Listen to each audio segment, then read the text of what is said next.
السلام عليكم ورحمة الله.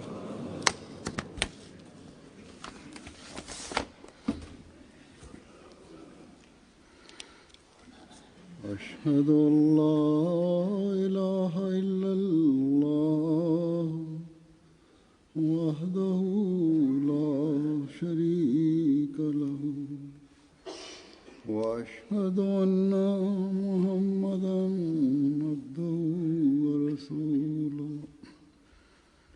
أما بعد فأعوذ بالله من الشيطان الرجيم. بسم الله الرحمن الرحيم. الحمد لله رب العالمين الرحمن الرحيم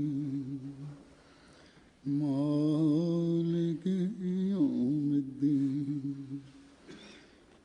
إياك نعبد وإياك نستعين. اهدنا الصراط المستقيم صراط الذين أنعمت عليهم غير المغضوب عليهم ولا الضالين.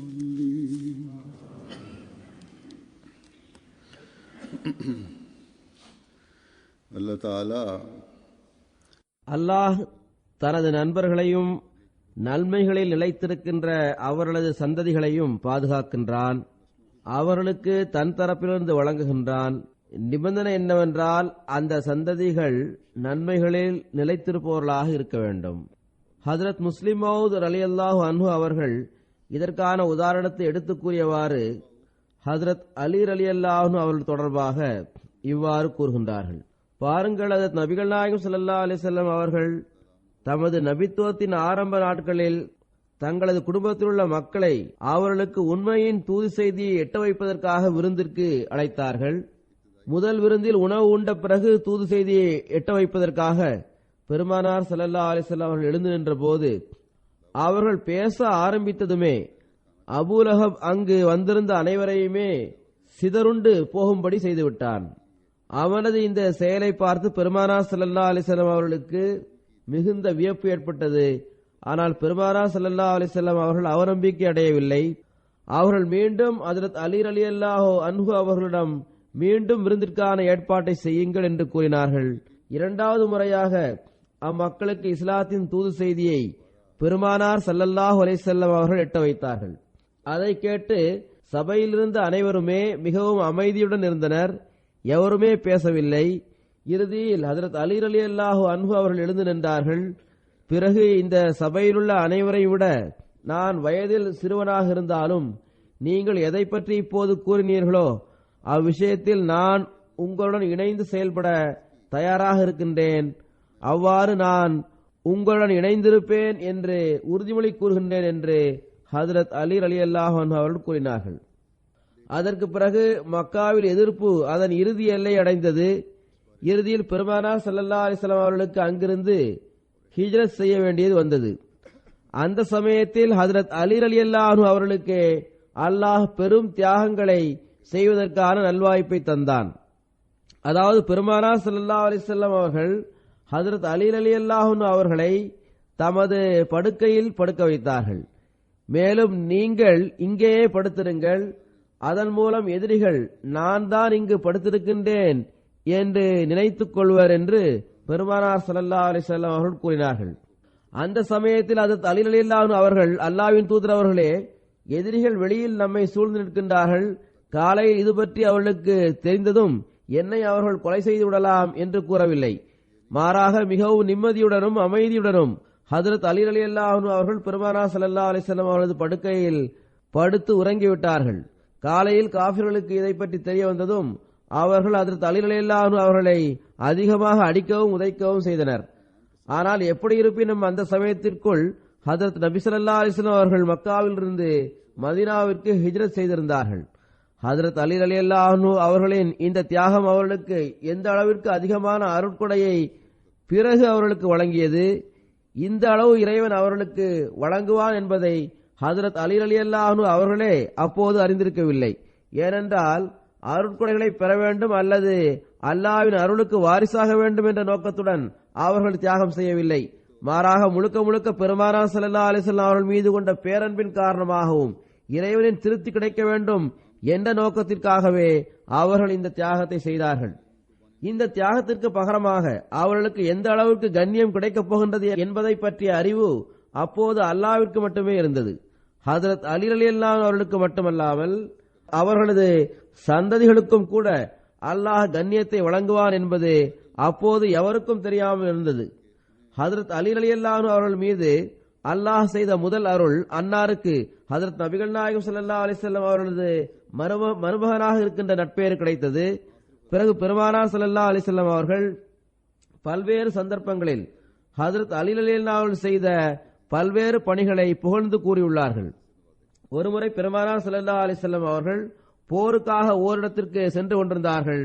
அப்போது ஹஜ்ரத் அலி ரலியல்லாஹு அன்ஹு அவர்களை மதீனாவில் இருக்குமாறு அன்னார் கட்டளையிட்டார்கள். ஹஜ்ரத் அலி ரலியல்லாஹு அன்ஹு அவர்கள், அல்லாஹ்வின் தூதர் அவர்களே, நீங்கள் என்னை பெண்களுடனும் குழந்தைகளுடனும் விட்டுவிட்டு செல்கின்றீர்களா என்று கேட்டார்கள். அதற்கு பெருமானார் ஸல்லல்லாஹு அலைஹி வஸல்லம் அவர்கள், அலியே, ஹஜ்ரத் மூசா அலைஹிஸ்ஸலாம் அவர்களுக்கு ஹஜ்ரத் ஹாரூன் அலைஹிஸ்ஸலாம் அவர்களுடன் இருந்த தொடர்பை போன்று உங்களுக்கும் எனக்கும் உள்ள தொடர்பு இருக்க வேண்டும் என்று நீங்கள் விரும்பவில்லையா என்று கேட்டார்கள். ஹஜ்ரத் மூசா அலைஹிஸ்ஸலாம் அவர்கள் தனக்கு பின்னால் ஹஜ்ரத் ஹாரூன் அலைஹிஸ்ஸலாம் அவர்களை விட்டுவிட்டு சென்றதால் ஹஜ்ரத் ஹாரூன் அலைஹிஸ்ஸலாம் அவர்களின் கண்ணியம் குறைந்துவிடவில்லை. அவ்வாறே ஹஜ்ரத் அலி ரலியல்லாஹு அன்ஹு அவர்களது கண்ணியத்தையும் அல்லாஹ் நிலைநாட்டினான். அவர்களது கண்ணியத்தை மட்டுமல்ல, மாறாக இஸ்லாத்தில் உள்ள பெரும்பாலான வலிமார்களும் சூஃபிகளும் ஹஜ்ரத் அலி ரலியல்லாஹு அன்ஹு அவர்களது சந்ததிகளிலிருந்து வந்தவர்களாக உள்ளனர். இந்த வலிமார்களுக்கும் அல்லாஹ் தஆலா தன் தரப்பிலிருந்து அற்புதங்களையும் தனது உதவியையும் வழங்கியிருந்தான். ஹஜ்ரத் முஸ்லிம் மவ்ஊத் ரலியல்லாஹு அன்ஹு அவர்களது வாக்களிக்கப்பட்ட மஸீஹ் அலைஹிஸ்ஸலாம் அவர்களை பற்றி கூறுகின்றார்கள். நான் ஹஜ்ரத் வாக்களிக்கப்பட்ட மஸீஹ் அலைஹிஸ்ஸலாம் அவரிடமிருந்து ஒரு சம்பவத்தை கேட்டுள்ளேன். அந்த சம்பவம் இதுவாகும். மன்னர் ஹாரூன் ரஷீத் அவர்கள் இமாம் மூசா ரிசா அவர்களை ஏதோ ஒரு காரணத்திற்காக கைது செய்திருந்தார். மேலும் இமாம் அவர்களது கைகளையும் கால்களையும் கயிற்றால் கட்டி போட்டார். மன்னர் ஹாரூன் ரஷீத் அவர்கள் தமது படுக்கையில் சுகமாக தூங்கிக் கொண்டிருந்தார். அப்போது பெருமானார் ஸல்லல்லாஹு அலைஹி வஸல்லம் அவர்கள் அவர்களது கனவில் தோன்றினார்கள். பெருமானார் ஸல்லல்லாஹு அலைஹி வஸல்லம் அவரது முகத்தில் கோபத்தின் அறிகுறிகள் தென்பட்டன.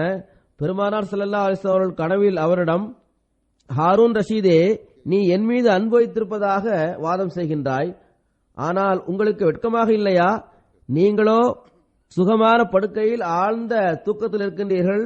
ஆனால் நமது மகனோ கடுமையான வெப்பத்தை தாங்கிக் கொண்டு கைகால்கள் கட்டப்பட்ட நிலையில் சிறைச்சாலையில் கிடக்கின்றான் என்று கூறினார்கள். இந்த காட்சியை கண்ட பிறகு ஹாரூன் ரஷீத் சஞ்சலமடைந்து விழித்தெழுந்தார். தமது தளபதியை அழைத்துக் கொண்டு அதே சிறைச்சாலைக்கு சென்றார். தமது கைகளாலேயே இமாம் மூசா ரிசா அவர்களது கைகளிலும் கால்களிலும் கட்டப்பட்டிருந்த கயிறுகளை அவிழ்த்தார். இமாம் அவர்கள் ஹாரூன் ரஷீதிடம், நீங்கள் என்னை எதிர்த்து வந்தீர்கள், இப்போது என்ன நடந்தது? நீங்களே நடந்து இங்கு வந்திருக்கின்றீர்களே, இதற்கு என்ன காரணம் என்று கேட்டார். ஹாரூன் ரஷீத் அவர்கள், ஹாரூன் ரஷீத் அவர்கள் தான் கண்ட கனவை இமாமிடம் கூறி, நான் உங்களிடம் மன்னிப்பை வேண்டுகின்றேன், எனக்கு உண்மையான நிலைமை தெரியாது என்று கூறினார்.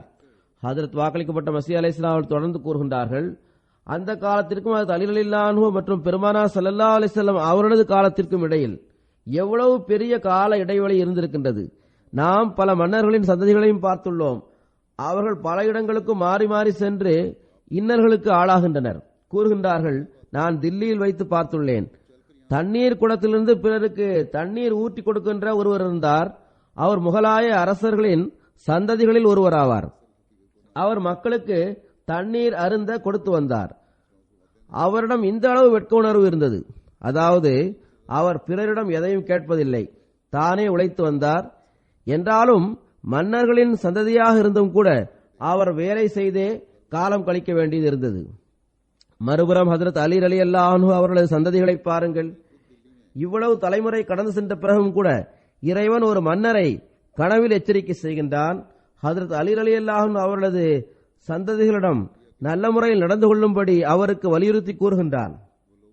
ஹஜ்ரத் அலி ரலியல்லாஹு அன்ஹு அவர்களுக்கு தனக்கு வழங்கப்பட இருக்கும் இந்த கண்ணியத்தை பற்றி தெரிந்திருந்தால், மேலும் அவர்களுக்கு மறைவான செய்திகள் பற்றி அறிவு இருந்திருந்தால், இந்த கண்ணியம் கிடைப்பதற்காக மட்டும் அவர்கள் இஸ்லாத்தை ஏற்றுக்கொண்டிருந்தால், அவர்களது அந்த ஈமான் வெறுமனே வியாபாரமாக ஆகியிருக்கும். அந்த ஈமான் எந்த ஒரு அருட்கொடை கிடைப்பதற்கும் காரணமாக ஆகியிருக்காது. ஹஜ்ரத் வாக்களிக்கப்பட்ட மஸீஹ் அலைஹிஸ்ஸலாம் அவர்கள் ஓரிடத்தில் இறைநேசரை பற்றி குறிப்பிட்டவாறு இவ்வாறு கூறுகின்றார்கள். அதாவது, அந்த இறைநேசர் கப்பலில் பயணம் செய்து கொண்டிருந்தார். கடலில் புயல் அடித்தது. கப்பல் மூழ்கிவிடும் அபாயம் இருந்தது. இறுதியில் அந்த இறைநேசரின் துஆவின் காரணமாக கப்பல் புயலிலிருந்து காப்பாற்றப்பட்டது. அந்த பெரியவர் துஆ செய்த சமயத்தில் அவருக்கு, உனக்காக நாம் எல்லோரையும் காப்பாற்றிவிட்டோம் என்று இல்ஹாம் வந்தது. ஹஜ்ரத் வாக்களிக்கப்பட்ட மஸீஹ் அலைஹிஸ்ஸலாம் அவர்கள் கூறுகின்றார்கள், இந்த விஷயங்கள் எல்லாம் வெறும் வாய்ப்பேச்சுகளால் நடந்துவிட முடியாது. மாறாக இதற்காக உழைக்க வேண்டியது வரும். அல்லாஹ்வுடன் தொடர்பை நிலைநாட்ட வேண்டியது வரும். மூதாதையர்கள் செய்த நன்மைகளை தொடர்ந்து செய்து கொண்டிருக்க வேண்டியது வரும்.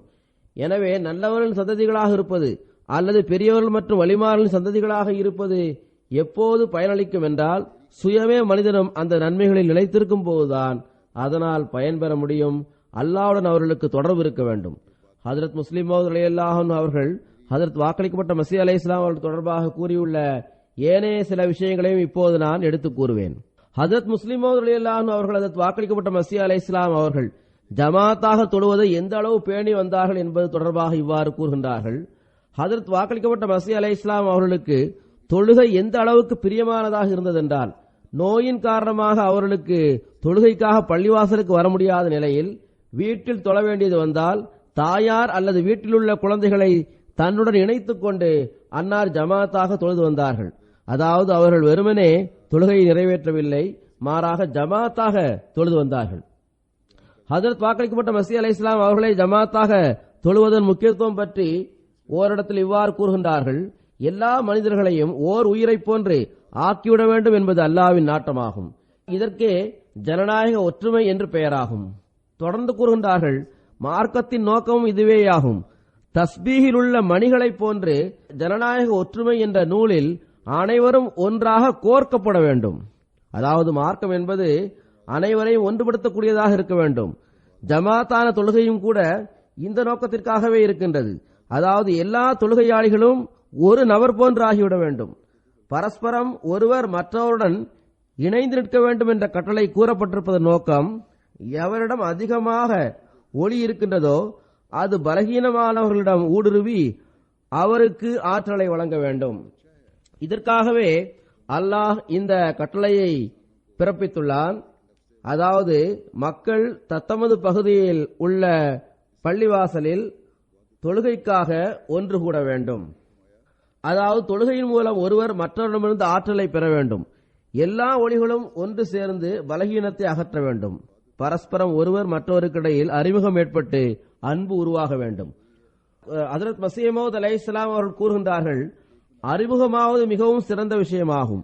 இதன் காரணமாக அன்பு வளர்கின்றது. அதுவே ஒற்றுமையின் அடித்தளமாக இருக்கின்றது. எனவே ஜமாத்தாக தொழுவதன் மூலம் எங்கு மனிதனுக்கு சுயமாகவும் பயன் கிடைக்கின்றதோ அங்கு ஜமாத் அளவிலான பலனும் கிடைக்கின்றது. சிலர் பள்ளிவாசலுக்கு வருவதில்லை. சிலர் பள்ளிவாசலுக்கு வந்து தமக்கும் மற்றவர்களுக்கும் இடையிலுள்ள பகைமை உணர்வை அகற்றி அன்பை உருவாக்குவதில்லை. அவர்களுக்கு அவர்கள் தொழும் தொழுகைகள் எந்த பலனையும் தராது. ஏனென்றால் தொழுகை நோக்கமானது இறைவனை வணங்குவதை தவிர ஒற்றுமையை உருவாக்குவதும் ஆகும். அந்த குறிக்கோள் ஒருவர் மற்றவர் மீது அன்பு கொள்ளாமல் கிடைக்கவே முடியாது.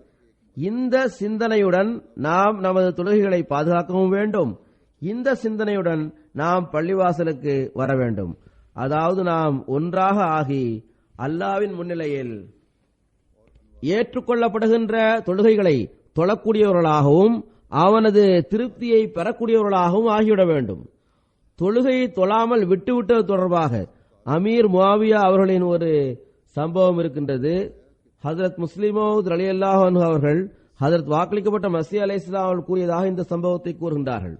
ஹஜ்ரத் வாக்களிக்கப்பட்ட மஸீஹ் அலைஹிஸ்ஸலாம் அவர்கள் எங்களுக்கு இந்த சம்பவத்தை கூறி வந்தார்கள். அதாவது, ஒருமுறை ஹஜ்ரத் முஆவியா அவர்களுக்கு சுபுஹ் தொழுகை நேரத்தில் கண்விழிக்க முடியாமல் போய்விட்டது. அவள் கண் விழித்த சமயத்தில் தொழுகைக்கான நேரம் கடந்து சென்று விட்டதை பார்த்தார்கள். இதற்காக அவர்கள் அந்த முழு நாளும் அழுது கொண்டே இருந்தார்கள். மறுநாள் அவர்கள் கனவில் பார்த்தார்கள், ஒரு மனிதர் வந்து அவர்களை தொழுகைக்காக தட்டி எழுப்புகின்றார். அவர்கள் அவரிடம் நீ யார் என்று கேட்டதற்கு அவர் நான் ஷைத்தான் என்றார். மேலும் தொழுகைக்காக உங்களை எழுப்புவதற்காகவே நான் வந்துள்ளேன் என்று கூறினார். தொழுகைக்காக எழுப்புவதற்கும் உனக்கும் என்ன தொடர்பு உள்ளது என்று அமீர் முஆவியா அவர்கள் கேட்டார்கள். அதற்கு நேற்று நான் நீங்கள் தூங்கிக் கொண்டே இருக்க வேண்டும் என உங்களை நான் தூண்டினேன். நீங்களும் தூங்கிக் கொண்டே இருந்தீர்கள். அதனால் உங்களால் தொழ முடியவில்லை. இதற்காக நீங்கள் முழு நாளும் அழுது கொண்டே இருந்தீர்கள், கவலைப்பட்டுக் கொண்டே இருந்தீர்கள். இவ்வாறு அவர் அழுததன் காரணமாக அவருக்கு ஜமாத்தாக தொழுவதனால் கிடைப்பதை விட பல மடங்கு நட்கூலியை வழங்கும்படி அல்லாஹ் கூறினான்.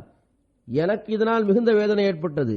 தொழுகையிலிருந்து உங்களை விலக்கி வைத்ததன் காரணமாக உங்களுக்கு மேலும் அதிகமாக நட்கூலி கிடைத்து விட்டதே என்ற வேதனை எனக்கு இருக்கின்றது என்று ஷைத்தான் கூறினான். எனவே இன்றும் உங்களுக்கு அதிகமாக நட்கூலி கிடைத்துவிடக்கூடாது என்பதற்காகவே உங்களை எழுப்புவதற்காகவே நானே வந்துள்ளேன் என்றும் ஷைத்தான் கூறினான். ஹஜ்ரத் வாக்களிக்கப்பட்ட மஸீஹ் அலைஹிஸ்ஸலாம் அவர்கள் கூறுகின்றார்கள், ஷைத்தான் கூறுகின்ற விஷயத்தை மனிதன் மறுத்ததால் தான் அவனுக்கு பின்னால் வருவதை ஷைத்தான் விட்டுவிடுகின்றான். அந்த மனிதனிடமிருந்து அவநம்பிக்கை அடைந்து அவனை விட்டுவிட்டு சென்று விடுகின்றான். எனவே நாமும் ஷைத்தானை அவநம்பிக்கை அடைய செய்து அல்லாஹ்வின் திருப்தியை பெறுவதற்கு நமது சக்தி உள்ள அளவு முயற்சி செய்ய வேண்டும். அவனது கட்டளைக்கேற்ப செயல்பட முயற்சி செய்ய வேண்டும். நமது தொழுகைகளை பாதுகாக்க வேண்டும். குறித்த நேரத்தில் தொழுவதற்கு முயற்சி செய்ய வேண்டும். சில சந்தர்ப்பங்களில் சிலர் அவசரப்பட்டு எந்த ஒரு விஷயத்தையும் ஆழமாக சிந்திக்காமல் அது தொடர்பாக தமது கருத்தை கூறிவிடுகின்றனர். பிறகு பலகீனமான இயல்பை உடைய சிலர் இதனால் தடுமாற்றத்திற்கு ஆளாகி விடுகின்றனர். ஒரு சம்பவத்தை குறிப்பிட்டவாறு ஹஜ்ரத் முஸ்லிம் மவ்ஊத் ரலியல்லாஹு அன்ஹு அவர்கள் கூறுகின்றார்கள், ஒரு விருந்தில் ஒரு நபர் இடது கையால் தண்ணீர் குடிப்பதை பார்த்த நான் அவரை அவ்வாறு செய்வதிலிருந்தும் தடுத்தேன். ஆகுமான காரணம் எதுவும் இல்லை என்றால் வலது கையால் தண்ணீர் குடிக்குமாறு அவரிடம் கூறினேன். அதற்கு அந்த நபர் ஹஜ்ரத் சாஹிப், அதாவது ஹஜ்ரத் வாக்களிக்கப்பட்ட மஸீஹ் அலைஹிஸ்ஸலாம் அவர்கள் இடது கையால் தண்ணீர் குடித்துள்ளார்கள் என்று கூறினார். ஆனால் ஹஜ்ரத் சாஹிப் அவர்கள் அவ்வாறு செய்ததற்கான ஒரு காரணம் இருந்தது. அது என்னவென்றால் சிறுவயதில் அவர்கள் கீழே விழுந்து விட்டார்கள். அதன் காரணமாக வலது கையில் காயம் ஏற்பட்டது. கை எந்த அளவு பலகீனமாக இருந்ததென்றால் அதனை கொண்டு டம்ளரை அவர்களால் எடுக்க முடியும், ஆனால் அதை வாய் வரை கொண்டு செல்ல முடியாது. ஆனால் அவர்கள் சுன்னத்தை பின்பற்றாமல் இருக்கவில்லை. அவர்கள் இடது கையால் டம்ளரை எடுத்தாலும் வலது கையையும் துணைக்கு அதற்கு கீழே வைத்துக் கொள்வார்கள். தனது கைகளில் உள்ள பலகீனத்தை பற்றி சுயமே அதற்கு வாக்களிக்கப்பட்ட மஸீஹ் அலைஹிஸ்ஸலாம் அவர்களே ஓரிடத்தில் இவ்வாறு கூறுகின்றார்கள். அகமதி அல்லாத சிலர் வாதம் செய்வதற்காக வந்திருந்தார்கள். அப்போது நான் தேநீர் இருந்த டம்ளரையோ அல்லது குவளையோ கையில் எடுத்தேன். அப்போது எதிரில் இருந்தவர்கள் நீங்கள் சுன்னத்திற்கு ஏற்ப செயல்படவில்லை என்று ஆட்சேபனை செய்தனர். இடது கையால் குவளை பிடிக்கின்றீர்கள் என்றனர். ஹஜ்ரத் வாக்களிக்கப்பட்ட மஸீஹ் அலைஹிஸ்ஸலாம் அவர்கள் கூறுகின்றார்கள், அவசரமாக செயல்பட்டதாலும் தப்பெண்ணம் கொண்டதாலும் அவர்கள் இவ்வாறு கூறும் நிர்பந்தத்திற்கு ஆளாகிவிட்டனர். ஆனால் எனது வலது கையில் காயம் ஏற்பட்டதன் காரணமாக அது பலகீனமாக இருந்தது. வலது கையால் பிடித்து குவளை எனது வாய் வரை என்னால் கொண்டு செல்ல முடியாது. ஆனால் கண்டிப்பாக இடது கைக்கு கீழே எனது வலது கையை நான் வைக்கின்றேன். ஆக எங்கு எதிரிகளுக்கு அவர்கள் அவசரமாக செயல்படுவது அவர்களை தப்பெண்ணத்தில் ஆழ்த்திவிட்டதோ அங்கு நம்மவர்கள் அவசரமாக செயல்பட்டு தப்பெண்ணம் கொண்டு ஹஜ்ரத் வாக்களிக்கப்பட்ட மஸீஹ் அலைஹிஸ்ஸலாம் அவர்கள் நவுதுபில்லா சுன்னத்திற்கு மாற்றமாக செயல்பட்டுள்ளார்கள் என்று தவறாக புரியும் நிலையும் ஏற்பட்டுவிட்டது. எனவே அந்த நபர் முஸ்லிம் மவ்ஊத் ரலியல்லாஹு அன்ஹு அவர்கள் தடுத்த சமயத்திலேயே அதிலிருந்து விலகி இருக்க வேண்டும்.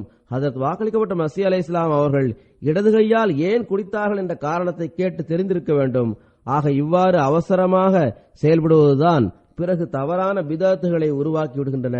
மனிதன் தவறான விளக்கங்களை தானே கூறி அதிலிருந்து தவறான தீர்வை தானே எடுத்துக் கொள்கின்றான். தவக்குல், அதாவது இறை நம்பிக்கை தொடர்பாக இன்னொரு சம்பவத்தை நான் கூறுகின்றேன். இதை பற்றி கூறியவாறு ஹஜ்ரத் வாக்களிக்கப்பட்ட மஸீஹ் அலைஹிஸ்ஸலாம் அவரிடமிருந்து கேட்ட ஒரு விஷயத்தை ஹஜ்ரத் முஸ்லிம் மவ்ஊத் ரலியல்லாஹு அன்ஹு அவர்கள் இவ்வாறு கூறுகின்றார்கள். ஹஜ்ரத் மஸீஹ் மவ்ஊத் அலைஹிஸ்ஸலாம் அவர்களிடமிருந்து ஒரு விஷயத்தை நான் பலமுறை கேட்டுள்ளேன். அவர்கள் துருக்கியின் அரசரான பதவி நீக்கம் செய்யப்பட்ட அப்துல் ஹமீத் கான் அவர்கள் தொடர்பாக இவ்வாறு கூறி வந்தார்கள். கூறினார்கள், சுல்தான் அப்துல் ஹமீத் கான் கூறிய ஒரு விஷயம் எனக்கு மிகவும் பிடித்தமானதாகும்.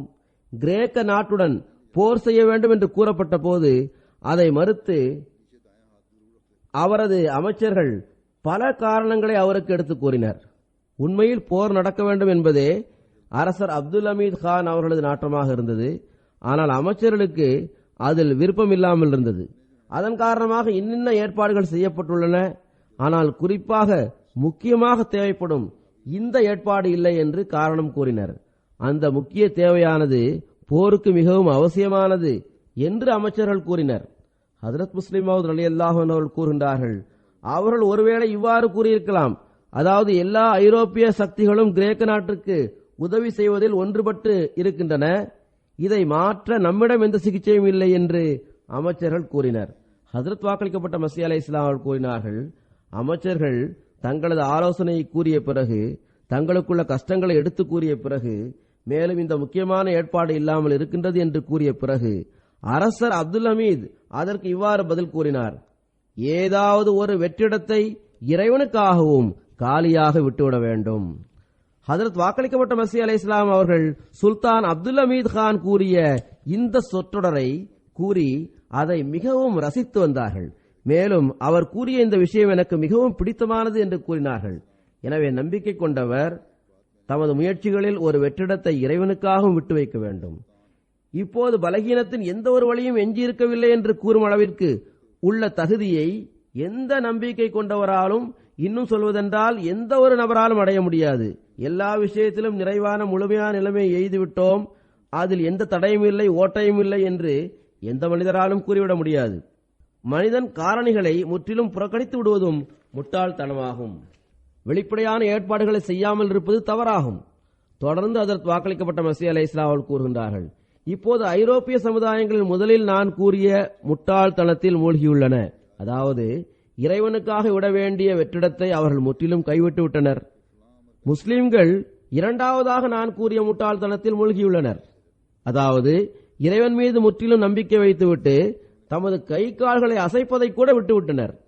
பொதுவாக மேற்கத்திய சமுதாயங்கள் இறைவனை மறந்துவிட்டன. முஸ்லிம்களும் பொதுவாக தமது விவகாரங்களில் அல்லாஹ்வின் மீது தவக்குல், அதாவது நம்பிக்கை வைக்கின்றோம் என்ற பெயரில் உழைக்காமல் இருந்து விடுகின்றனர். அதற்காக தவறான முறையில் ஆதாரங்களை எடுத்துக் கூறுகின்றனர். பொதுவாக இங்கும் கூட இளைஞர்களின் மூளையில் இதுபோன்ற கேள்விகள் அவ்வப்போது எழுகின்றன. அதாவது முன்னேற்றம் அடைந்துள்ள சமுதாயங்கள் இறைவனை விட்டு தொலைவில் விலகி சென்றதன் காரணமாகவே ஒருவேளை முன்னேறுகின்றதோ என்ற எண்ணம் அவர்களுக்கு வந்துள்ளது. மேலும் முஸ்லிம்கள் மார்க்கத்தின் காரணமாகவே வீழ்ச்சிக்கு இரையாவதாக அவர்கள் கருதுகின்றனர். ஆனால் உண்மையில் முஸ்லிம்கள் தங்களது சோம்பேறித்தனம் மற்றும் இறைவன் மீது நம்பிக்கை வைப்பது தொடர்பான தவறான கற்பனை ஆகியவற்றின் காரணமாக பலகீனத்திற்கு இரையாகின்றனர். எங்கு எதையாவது அவர்கள் செய்கின்றனரோ அங்கும் கூட தவறான அணுகுமுறைதான் அவர்களிடம் காணப்படுகின்றது. ஹஜ்ரத் வாக்களிக்கப்பட்ட மஸீஹ் அலைஹிஸ்ஸலாம் அவர்கள் கூறுகின்றார்கள், திருக்குர்ஆனில் இவ்வாறு வருகின்றது, வஃபிஸ் ஸமாஇ ரிஸ்குக்கும் வமா துஅதூன், அதாவது வானத்தில் உங்களது ரிஸ்கும் இருக்கின்றது, எவை உங்களுக்கு வாக்களிக்கப்பட்டிருக்கின்றதோ அவையும் உள்ளன. ஹஜ்ரத் வாக்களிக்கப்பட்ட மஸீஹ் அலைஹிஸ்ஸலாம் அவர்கள் கூறுகின்றார்கள், இதை படித்துவிட்டு அறிவற்ற ஒருவன் ஏமாற்றத்திற்கு ஆளாகின்றான். தொடர்ந்து முயற்சிகளை செய்வதை பொய்யானதாக கருதுகின்றான். அல்லாஹ் வானத்தில் உங்களுக்கு ரிஸ்க் இருக்கின்றது, அங்கு உங்களுக்கு வாக்களிக்கப்பட்டவை கிடைக்கும் என்று கூறியுள்ளான். எனவே நாம் எதையும் செய்ய வேண்டிய அவசியமில்லை. அல்லாஹ் தாமாகவே எல்லாவற்றையும் நமக்கு அனுப்பித் தருவான் என்று அவர்கள் கருதுகின்றனர். ஆனால் அல்லாஹ் சூரா ஜும்மாவில் இவ்வாறு கூறுகின்றான், ஃபந்தஷிரு ஃபில் அர்லி வப்தஹூ மின் ஃபதுலில்லாஹி, அதாவது பூமியில் பறந்து சென்று அல்லாஹ்வின் அருளை தேடுங்கள். எனவே இறைவனின் அருளை தேடுவது என்பது உழைப்பதே ஆகும். மேலும் தனது ஆற்றல்களை நீங்கள் பயன்படுத்த வேண்டும். தொடர்ந்து அன்னார் கூறுகின்றார்கள், இது மிகவும் நுட்பமான விவகாரமாகும். ஒரு பக்கம் திட்டங்களை தீட்டுவதையும் கருத்தில் கொள்ள வேண்டும், மறுபுறம் இறைவன் மீது நம்பிக்கை வைக்க வேண்டும். அதாவது காரணிகளையும் முழுமையாக கருத்தில் கொள்ள வேண்டும். வெளிப்படையாக என்ன காரணிகள் தேவையோ அவற்றை முழுமையாக நிறைவேற்ற வேண்டும். பிறகு இறைவன் மீது நம்பிக்கை வைக்க வேண்டும். இதுவே உண்மையான நம்பிக்கை கொண்டவரின் அடையாளமாகும். இவற்றிற்கிடையே சந்தேகத்தை ஏற்படுத்துவதற்கான சந்தர்ப்பம் ஷைத்தானுக்கு கிடைக்கின்றது. அதாவது திட்டங்கள் தீட்டுவது மற்றும் அல்லாஹ்வின் மீது நம்பிக்கை வைப்பது ஆகியவற்றிற்கு இடையிலுள்ள வித்தியாசத்தை புரிந்து கொள்வது மிக மிக அவசியமானதாகும். ஷைத்தான் இந்த இரண்டிற்கும் இடையில் வந்து தடைகளை ஏற்படுத்த முயற்சி செய்கின்றான். எனவே இந்த விஷயத்தை கருத்தில் கொள்ள வேண்டும். ஹஜ்ரத் மஸீஹ் மவ்ஊத் அலைஹிஸ்ஸலாம் அவர்கள் கூறுகின்றார்கள், சிலர் தடுமாற்றம் அடைந்து காரணிகளை வணங்குவோர்களாக ஆகிவிடுகின்றனர். சிலர் இறைவன் வழங்கியுள்ள ஆற்றல்களை முழுக்க முழுக்க பயனற்றதாக கருதுகின்றனர். தொடர்ந்து அன்னார் கூறுகின்றார்கள், ஹஜ்ரத் நபிகள் நாயகம் ஸல்லல்லாஹு அலைஹி வஸல்லம் அவர்கள் போருக்கு செல்லும் போது அதற்கான ஆயத்தங்களை செய்து கொள்வார்கள். குதிரை, ஆயுதங்கள், தேவையான எல்லா பொருட்களையும் எடுத்து செல்வார்கள். சில நேரங்கள் 2 போர் கவசங்களை அணிந்தவாறு அவர்கள் சென்றார்கள். இடுப்பில் வாளையும் தொங்க விட்டிருந்தார்கள். ஆனால் அல்லாஹ் அவர்களிடம் வல்லாஹு யாசிமுக மினன்னாஸ், அதாவது மக்களின் தாக்குதலிலிருந்து அல்லாஹ் உம்மை பாதுகாப்பாக வைப்பான் என வாக்களித்திருந்தான். எனவே திட்டங்கள் தீட்டுவதை முழுமைப்படுத்திய பிறகு இறைவன் மீது நம்பிக்கை வைக்க வேண்டும் என்றே கட்டளையிடப்பட்டுள்ளது. இவ்வாறே ஒவ்வொரு விவகாரத்திலும் உழைத்துவிட்டு பிறகு இறைவன் மீது நம்பிக்கை வைக்க வேண்டும். இது இல்லாமல் இறைவனுடைய உதவி வராது. ஹஜ்ரத் வாக்களிக்கப்பட்ட மஸீஹ் அலைஹிஸ்ஸலாம் அவர்களுக்கு இவ்வாறு இல்ஹாம் வந்துள்ளது, அரசர்கள் உமது ஆடைகளிலிருந்து அருள்களை தேடுவர். இதற்கு மிகவும் ஒரு அழகான விளக்கத்தை ஹஜ்ரத் முஸ்லிம் மவ்ஊத் ரலியல்லாஹு அன்ஹு அவர்கள் கூறியுள்ளார்கள். அதை நான் எடுத்துக் கூறுகின்றேன். அவர்கள் கூறுகின்றார்கள், அல்லாஹ் சுயமே ஹஜ்ரத் வாக்களிக்கப்பட்ட மஸீஹ் அலைஹிஸ்ஸலாம் அவர்களுக்கு இல்ஹாம் மூலம் அரசர்கள் உமது ஆடைகளிலிருந்து அருள்களை தேடுவர் என்று கூறியிருந்தான். அந்த சமயம் வரும்போது அரசர்கள் ஹஜ்ரத் வாக்களிக்கப்பட்ட மஸீஹ் அலைஹிஸ்ஸலாம் அவர்களது ஆடைகளிலிருந்து அருளை தேடுவர். தமக்கு முன்னால் அமர்ந்திருப்பவர்களை பார்த்து ஹஜ்ரத் முஸ்லிம் மவ்ஊத் ரலியல்லாஹு அன்ஹு அவர்கள் கூறுகின்றார்கள், அப்போது உங்களிடமிருந்து அருள்களை பெறாத எந்த முட்டாள் தான் இருப்பார்? ஆடைகள் உயிரற்ற பொருள்களாகும், நீங்கள் உயிருள்ளவர்கள் ஆவீர்கள். அவர்களது அந்த காலத்தில் சில சஹாபாக்களும் இருந்தனர், தாபியீன்களும் இருந்தனர், தபா தாபியீன்களும் இருந்தனர். கூறினார்கள், எந்த முட்டாள்தான் உங்களிடமிருந்து அருள்களை பெறாமல் இருப்பார்? ஆடைகள் உயிரற்ற பொருள்களாகும், நீங்கள் உயிருள்ளவர் ஆவீர்கள். அரசர்கள் ஹஜ்ரத் வாக்களிக்கப்பட்ட மஸீஹ் அலைஹிஸ்ஸலாம் அவர்களது ஆடைகளிலிருந்து அருள்களை தேடுகின்ற அந்த காலம் வரும். அப்போது ஹஜ்ரத் வாக்களிக்கப்பட்ட மஸீஹ் அலைஹிஸ்ஸலாம் அவர்களது சஹாபாக்கள், தாபியீன்கள், தபா தாபியீன்கள் ஆகியோரிடமிருந்து அவர்களது தகுதிகளுக்கேற்ப அருள்கள் பெற்றுக் கொள்ளப்படும். ஹஜ்ரத் இமாம் அபு ஹனீஃபா ரஹ்மத்துல்லாஹி அலைஹி அவர்கள் ஹஜ்ரத் நபிகள் நாயகம் ஸல்லல்லாஹு அலைஹி வஸல்லம் அவர்களுக்கு பிறகு எவ்வளவு காலம் கழிந்து தோன்றினார்கள்? பெருமானார் ஸல்லல்லாஹு அலைஹி வஸல்லம் அவர்கள் தோன்றிய காலத்திலிருந்து எவ்வளவு நீண்ட காலம் கழிந்த பிறகு அவர்களது பிறப்பு நிகழ்ந்தது. ஆனால் பகதாதில் உள்ள அரசர்கள் அவர்களிடமிருந்து அருள்களை தேடினர். இன்னும் சொல்வதென்றால், அவர்களிடமிருந்து மட்டும் அவர்கள் அருள்களை தேடவில்லை, மாறாக அவர்களது மாணவர்களிடமிருந்தும் கூட அவர்கள் அருள்களை தேடினர். எனவே நீங்கள் அல்லாஹ்விடம் துஆ செய்து கொண்டிருங்கள். ஆற்றல் கிடைத்த பிறகு நீங்கள் ஒருபோதும் அநீதி இழைத்து விடக்கூடாது. நீங்கள் அமைதியை விரும்புவது நீங்கள் நிர்பந்தத்திற்கு ஆளாகி செய்யும் நன்மை போன்று ஆகிவிடக்கூடாது. இதை செய்யாமல் வேறு வழியில்லை என்று கூறும் அளவில் உள்ள நன்மையாக அது ஆகிவிடக்கூடாது. மாறாக உண்மையிலேயே அது நீங்கள் செய்யும் நன்மையாக இருக்க வேண்டும். கூறுகின்றார்கள், உங்களுக்கு ஆற்றல் கிடைத்த பிறகு நீங்கள் அநீதி இழைப்பவர்களாக ஆகிவிட்டால் நீங்கள் இன்று காட்டுகின்ற மென்மை கூட வீணாகி போய்விடும். அப்போது இறைவன் முதலில் உங்களுக்கு நகமே இல்லாமல் இருந்தது, அப்போது எப்படி உங்களால் தலையை சொரிய முடியும்? இப்போது உங்களுக்கு நகங்கள் இருப்பதால் நீங்கள் தலையை சொரிய ஆரம்பித்து விட்டீர்களா என்று உங்களிடம் கேட்பான்.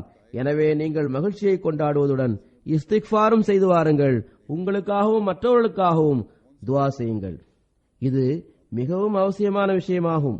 இன்று நாம் அமைதி அமைதி என்று பேசுகின்றோம், சாந்தி பற்றிய விஷயங்களை கூறுகின்றோம்.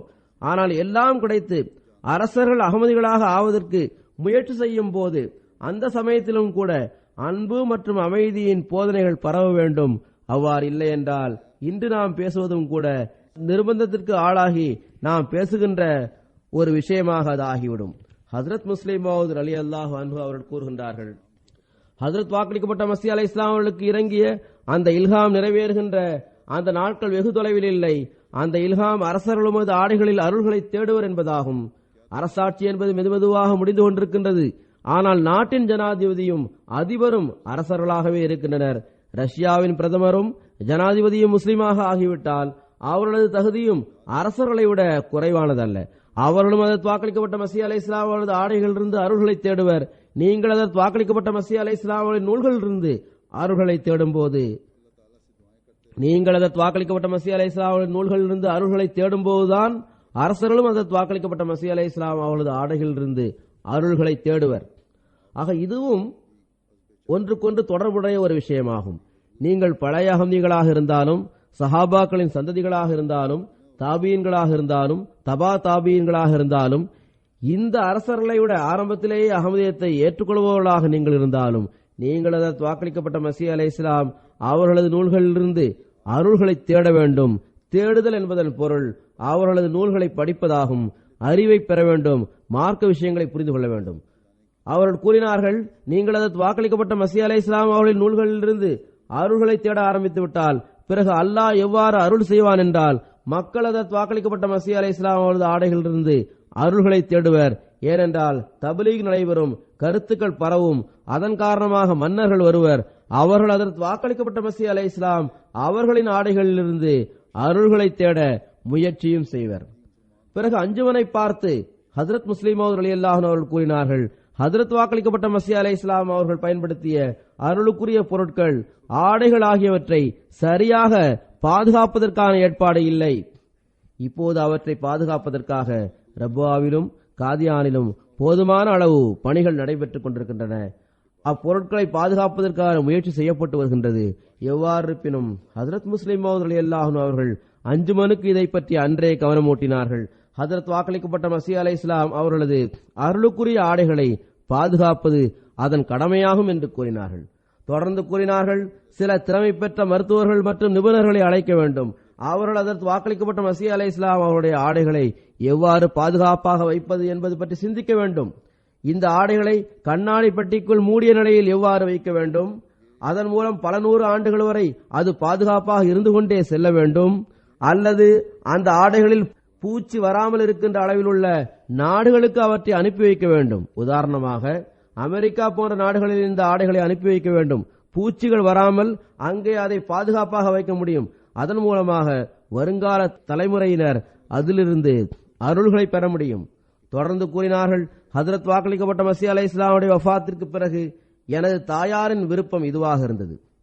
அதாவது வயதில் நான் பெரியவனாக இருந்ததால் அவர்களின் கையில் இருந்த அலைஸல்லாஹு பிகாஃபின் அப்தஹு என்ற மோதிரம் எனக்கு கிடைக்க வேண்டும் என்று அவர்கள் விரும்பினார்கள். நாங்கள் 3 சகோதரர்கள் இருந்தோம். அவ்வாறே மோதிரமும் 3 இருந்தது. தனக்கு விருப்பம் இருந்தும் கூட ஹஜ்ரத் அம்மாஜான் ரலியல்லாஹு அன்ஹா அவர்கள் இவ்விஷயத்தில் முடிவு செய்ய குலுக்கல் போட்டார்கள். வியக்கத்தக்க விஷயம் என்னவென்றால், அம்மாஜான் ரலியல்லாஹு அன்ஹா அவர்கள் 3 முறை குலுக்கல் போட்டு பார்த்தார்கள். 3 முறையும் அலைஸல்லாஹு பிகாஃபின் அப்தஹு என்ற மோதிரத்திற்காக எனது பெயரே குலுக்கலில் வந்தது. கரஸ்துலக பியதி ரஹ்மதி வ குத்ரதி என்ற மோதிரத்திற்காக மியா பஷீர் அஹ்மத் சாஹிப் அவர்களது பெயர் குலுக்கலில் வந்தது. இவர்கள் ஹஜ்ரத் முஸ்லிம் மவ்ஊத் ரலியல்லாஹு அன்ஹு அவருடைய 2வது சகோதரர் ஆவார். ஹஜ்ரத் வாக்களிக்கப்பட்ட மசீஹ் அலைஹிஸ்ஸலாம் அவர்கள் வஃபாத்தான சமயத்தில் தனது கையில் ஒரு மோதிரத்தை அணிந்திருந்தார்கள். அதில் மௌலா பஸ், அதாவது எஜமானன் போதுமானவன் என்று எழுதப்பட்டிருந்தது. அந்த மோதிரத்திற்காக குழுக்களில் மியா ஷரீப் அஹமத் சாஹிப் அவர்களது பெயர் வந்தது. இப்போது பாருங்கள், இவ்விஷயத்தில் எந்த அளவு இறைவனின் ஆதிக்கம் இருந்திருக்கின்றது. ஒரு முறை குலுக்கல் போடும்போது தவறு ஏற்படலாம். 3 முறை குலுக்கல் போடப்பட்டது. 3 முறையும் அலைஸல்லாஹு பிகாஃபின் அப்தஹு என்ற மோதிரத்திற்காக எனது பெயரே வந்தது. மியா பஷீர் அஹமத் சாஹிப் அவர்களது பெயரில் கரஸ்துலக பியதி ரஹ்மதி வ குத்ரதி என்ற மோதிரம் வந்தது. மேலும் மியாம் ஷரீப் அஹமத் சாஹிப் அவர்களது பங்கில் மௌலாபஸ் என்று எழுதப்பட்டிருந்த மோதிரம் வந்தது. ஹஜ்ரத் முஸ்லிம் மவ்ஊத் ரலியல்லாஹு அன்ஹு அவர்கள் தொடர்ந்து கூறுகின்றார்கள், அலைஸல்லாஹு பிகாஃபின் அப்தஹு என்று எழுதப்பட்டிருந்த மோதிரத்தை நான் ஜமாத்திற்கு வழங்கிவிடுவேன் என்று நான் நியத் வைத்திருந்தேன். ஆனால் அதை பாதுகாப்பதற்கான ஏற்பாடு இல்லாதவரை இதை நான் எப்படி உங்களுக்கு தர முடியும்? இதனை ஹஜ்ரத் முஸ்லிம் மவ்ஊத் ரலியல்லாஹு அன்ஹு அவர்கள் அந்த சமயத்தில் கூறினார்கள். எனவே இதனை கண்காணிக்கின்ற பொறுப்பை ஜமாத்தில் உள்ள ஒருவர் ஏற்றுக்கொள்ளாதவரை அது எனது பிள்ளைகளிடம் இருக்கும். குறைந்தபட்சம் அவர்களுக்கு சொந்தமான பொருள் என்ற அளவில் அது பாதுகாக்கப்பட்டு வரும். ஆனால் என்னுடைய உள்ளம் விரும்புவது என்னவென்றால், இந்த மோதிரத்தை நான் எனது பிள்ளைகளுக்கு தரக்கூடாது, மாறாக அதை ஜமாத்திற்கு தர வேண்டும். பிறகு நான் இன்னொரு ஆலோசனை வைத்துள்ளேன். இந்த மோதிரத்தின் அச்சு நகலை ஒரு காகிதத்தில் எடுக்க வேண்டும். பிறகு அதை அதிக எண்ணிக்கையில் அச்சிட வேண்டும். பிறகு கற்களிலான மோதிரம் தயார் செய்ய வேண்டும். ஆனால் கற்களை பூமியில் பதிப்பதற்கு முன்பாக அவற்றில் அந்த அச்சு நகலை பதிக்க வேண்டும். இவ்வாறு இந்த மோதிரங்களுக்கு அதற்கு வாக்களிக்கப்பட்ட மசீஹ் அலைஹிஸ்ஸலாம் அவரிடம் இருந்த மோதிரங்களுடன் நேரடியாக தொடர்பு ஏற்பட்டுவிடும். அதாவது அலைஸல்லாஹு பிகாஃபின் அப்தஹு என்ற மோதிரத்தின் கல்லும் இருக்கும், அதற்கு கீழே அதனுடைய அச்சும் அமுங்கி இருக்கும். பிறகு இந்த மோதிரங்களை பல்வேறு நாடுகளுக்கு அனுப்பி வைக்க வேண்டும். உதாரணமாக, ஒன்று அமெரிக்காவில் இருக்க வேண்டும், ஒன்று இங்கிலாந்தில் இருக்க வேண்டும், ஒன்று சுவிட்சர்லாந்தில் இருக்க வேண்டும். இவ்வாறு மோதிரங்களை மற்ற நாடுகளுக்கும் அனுப்பி வைக்க வேண்டும். இவ்வாறு ஒவ்வொரு நாட்டிலும் ஹஜ்ரத் வாக்களிக்கப்பட்ட மஸீஹ் அலைஹிஸ்ஸலாம் அவர்கள் பயன்படுத்தியிருந்த தபர்ருக், அதாவது அருளுக்குரிய பொருள்கள் பாதுகாப்பாக இருக்க வேண்டும். பிறகு அன்னார் அலைஹிஸ்ஸலாபி காஃபின் அப்துஹு என்ற மோதிரத்தை கிலாஃபத் பதவியில் இருப்பவரிடம் கொடுத்துவிட வேண்டும் என்று தீர்மானித்தார்கள். எனக்கு பிறகு யார் கலிஃபாவாக வருவாரோ அவரிடம் இந்த மோதிரத்தை கொடுத்துவிட வேண்டும் என்று அன்னார் கூறியிருந்தார்கள். அதற்கேற்ப ஒருவர் பின் ஒருவராக கலீஃபாக்களிடம் இந்த மோதிரம் வந்து கொண்டிருக்கின்றது. ஹஜ்ரத் முஸ்லிம் ரலியல்லாஹு அன்ஹு அவர்கள் கூறுகின்றார்கள், கடந்த சில நாட்களுக்கு முன்னால் ஹஜ்ரத் வாக்களிக்கப்பட்ட மஸீஹ் அலைஹிஸ்ஸலாம் எழுதியிருந்த பழைய தாள்கள் எனக்கு கிடைத்தன. நான் அவற்றை இந்தோனேஷியாவிற்கு அனுப்பிவிட்டேன். இந்த அமானத்தை அவர்கள் பாதுகாப்பாக வைக்க வேண்டும், அதிலிருந்து அங்குள்ள ஜமாத் பரக்கத்தை பெற வேண்டும் என நான் கூறியிருந்தேன்.